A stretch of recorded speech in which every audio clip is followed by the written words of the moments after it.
Teng tepkol Ronaldo nagam tak Al Nassr hak jile kai Saudi Pro League hak bak Al Nassr kalai kajno bat Al Ettifaq damar Arkol.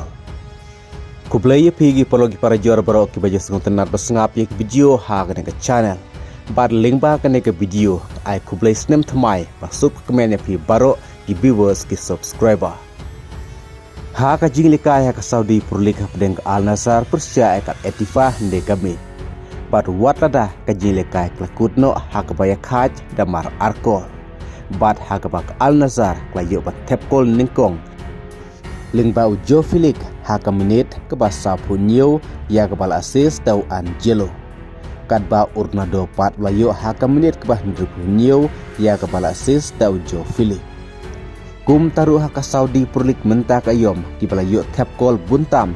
Dehi kita arngut kirang leka jo ke Portugal tiba leka ke Al Nassr Ronaldo ulayo kat laikol Joe Felix ru ulayo kat laikol kadba menta usnem arajar apusan Ronaldo ulayo hadu sap wekol bat kadai ke snem ke balai sin lenter ke ba Ronaldo hak arta ke ba sap usnem ru udang peteng panjo tepkol hadu palat ya ke sap kol hak sisnem.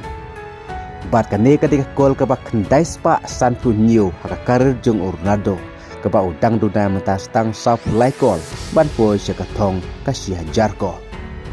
Bat kane kedang dai kasen ke benkong nagam tak Al Nassr ba mentak ayom klamat no ik dia kat klem dalak ban pelim nik Al Ettifaq namar baro sposin pada pelekai klajo baro sposin kalbah negamit kale kajno. Bat hak Saudi Pro League ke Al Nassr ka sayo benekun persyabiang ya ke Al Ali ke Artrik Januari arajar apun riu hak por katwe beji menmir.